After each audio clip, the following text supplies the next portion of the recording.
भैया जी क्या प्रोग्राम है बताएं। ये दिवाली मिलन का प्रोग्राम है। ये अच्छाई पे जीत करके जो आए थे राम अयोध्या में, तो दिवाली मिलन का प्रोग्राम है क्षेत्रवासी और सभी भाइयों बहनों को एक दिवाली मिलन करके एक भोज दिया जा रहा है कि दिल्ली कैंट के सभी भाई दिवाली पे अपने सारे बैर भाव भूल कर आपस में दिवाली को पूरी तरह से अच्छी तरह मनाएं। किस इससे आज बांसुरी स्वराज जी भी आई, क्या कुछ कहेंगे? बहन जी से हम तो यही कहेंगे कि हमारे क्षेत्र की जितनी भी ज़्यादा से ज़्यादा डेवलपमेंट हो, तरक्की हो, जो हो वो होना चाहिए। बहन जी से, पार्टी से, सबसे हम यही दरख्वास्त करते हैं कि जितना क्षेत्र में दिल्ली कैंट में डेवलपमेंट होगा, हमारे क्लस्टरों में सुविधाएं होंगी, तो वही हम कराएंगे बहन जी से। अभी कुछ दिन पहले आपने एम्बुलेंस सेवा जो है शुरू करवाई थी बांसुरी समाज से, उसके बाद लगातार आप दिल्ली कैंट विधानसभा में हर वार्ड में घूम रहे हैं, कितना रिस्पांस मिल रहा है? जनता का बहुत बढ़िया रिस्पांस, और अब की बार जनता मन बना चुकी है कि इस आम आदमी पार्टी से छुटकारा लेके और भारतीय जनता पार्टी को सरकार में लाएगी, क्योंकि जनता ने देख लिया है कि भाई ये बिल्कुल झूठ का पुलिंदा है और कुछ नहीं है। तो जनता बिल्कुल मन बना के सोच चुकी है कि अब की बार भाजपा, रिस्पांस से पता लग रहा है कि बिल्कुल भाजपा अब की बार दिल्ली में प्रचंड बहुमत से, मोदी जी के नीतियों के कारण, जो मोदी जी ने नीति है, और देश में एक तरफा हवा सुनामी चल रही है। हरियाणा देख लिया, अभी महाराष्ट्र वो देखोगे तो दिल्ली में बस सरकार बीजेपी की आने जा रही है। ये मेरे को नीचे से ग्राउंड से रविंद्र जी, रात में जो है पूर्व मुख्यमंत्री पर जिस तरीके से हमले की बात की जा रही है, क्या लगता है सर, दिल्ली सुरक्षित है कि नहीं? देखो, दिल्ली पूरी तरह सुरक्षित है। वो तो उनके ड्रामे हैं। उनसे सवाल पूछे गए थे पानी के बारे में कि भैया ये इतना गंदा पानी है, तो उनके साथ एक कोई मंत्री थे, उनसे कि भी आप पी के दिखाओ, तो उस पर उन्होंने लोगों पे, जनता पे हमला कर दिया। ये दिल्ली सुरक्षित है, ये तो खुद अपने ड्रामे करके अपने आप को असुरक्षित दिखाते हैं। अगर पार्टी आपको टिकट देती है और आप यहाँ से जीतते हैं, पहला काम क्या करेंगे आप?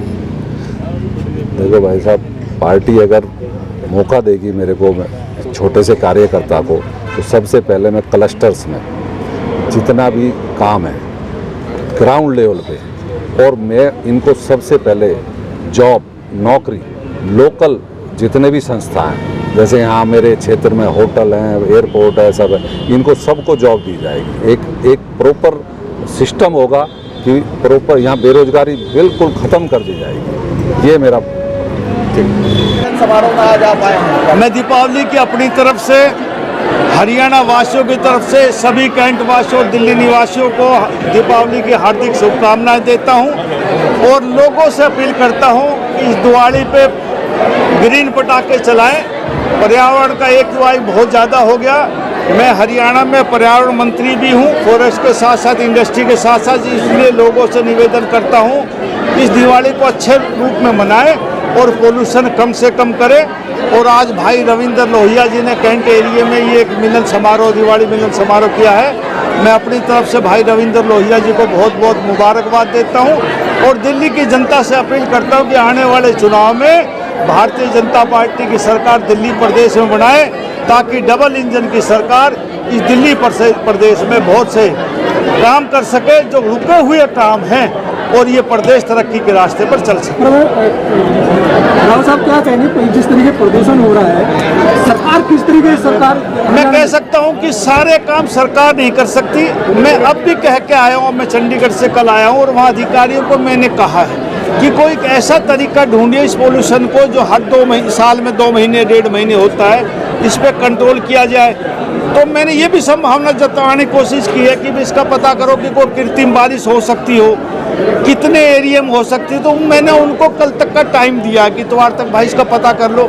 विदेशों में जो टेक्निक अपनाते हैं कि वहाँ कैसे बारिश होती है उसका पता लगाओ। कोई दूसरे देश में, दुबई वगैरह में कृत्रिम बारिश आप लोगों ने सुना, मैंने भी सुना है। किसी भी प्रकार से यदि हम पोल्यूशन को कंट्रोल कर सकें, इसको रोक सकें, वो पूरी व्यवस्था कर रहे हैं। निकट भविष्य में आपको दिखाई देगा, हमारा NCR बोर्ड है, हरियाणा हमारा पोल्यूशन बोर्ड है, दिल्ली का भी पोल्यूशन बोर्ड है, तो कोशिश करेंगे हम कि बहुत जल्द से जल्द इस पोल्यूशन पे कंट्रोल पाया जाए। और दिल्ली वासियों को मैं अपनी तरफ से मुबारकबाद देता हूँ कि दिल्ली को अच्छी बनाने के लिए इस दिवाली को ग्रीन पटाखे के रूप में ही चलाए, वैसे पटाखे ना चलाए। सरकार आरोप लगाती है हरियाणा सरकार पराली जलाने। साहब ये लेकिन प्रदूषण हरियाणा में कौन चलाता है? साहब एक मैं बात बताता हूँ, ये नहीं कि मैं राजनीतिक तौर पे मैं सामाजिक आदमी भी हूँ, और सभी सामाजिक आदमी होते ही एक दूसरे पे आरोप लांछन लगाने से कभी भी समस्याओं का हल नहीं होता। जो वे भाई कह रहे हैं वे भी ठीक कह रहे होंगे, लेकिन एक आकलन, एक रिपोर्ट ये कहती है कि पराली का धुआं कुल 4-5% होता है। 95% धुआं धूल जो है, धूल से, कहीं और कणों से, कहीं और गाड़ियों से, कहीं कंस्ट्रक्शन के उससे होती है। लेकिन हम एक दूसरे पर आरोप लगा के इस देश की, इस इलाके की सेवा नहीं कर सकते। हम सब मिल बैठकर इस समस्या का परमानेंट सॉल्यूशन ढूंढेंगे, तब काम चलेगा। मैं समाधान करने की हरियाणा में कोशिश कर रहा हूँ, और दिल्ली के भाई से भी, चाहे दूसरी पार्टी की सरकार है, हमारे जीवन मरण का सवाल है। हमारी उम्रें कम होती जा रही है, आने वाली नस्लों की और उम्र कम हो जाएगी।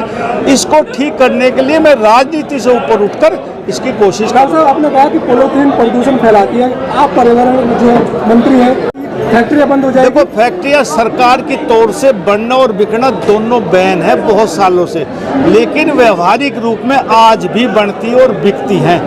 मैंने अधिकारियों को कहा है पिछले हफ्ते कि इनका चालान करो और इनसे हाथ भी जोड़ो कि इसको बैन बंद। जब हम अपने घर में पॉलीथीन लेके नहीं आएंगे तो दुकानदार कहाँ से बेचेगा साहब? आम आदमी जागरूक होगा तो पॉलीथीन बैन हो जाएगी। और मैं आज भी कहता हूँ कि सबसे ज़्यादा काला जहरीला धुआं इस पॉलीथीन से बनता है।